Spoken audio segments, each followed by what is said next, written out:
жолуңдара кең жайып тасмалыңды кеттім мен бейдім санап бүттің жолуңдара кең жайып тасмалыңды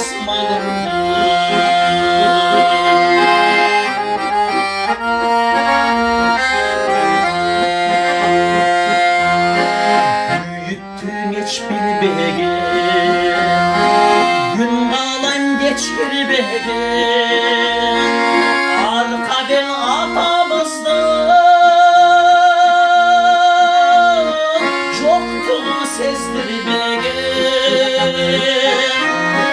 acaldan güç verse bana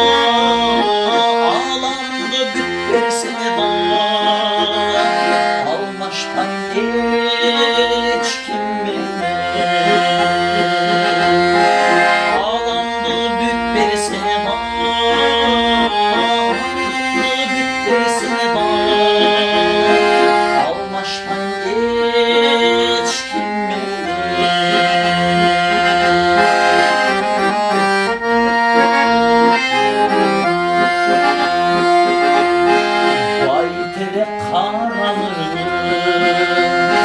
Bakıp uçanağını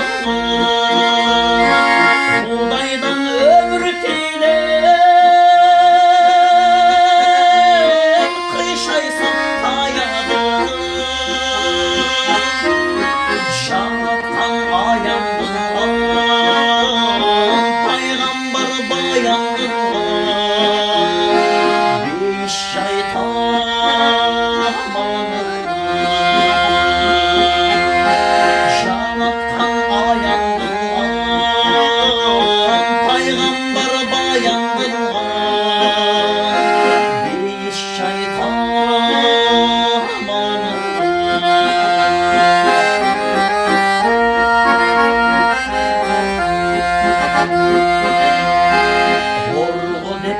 Elçerindi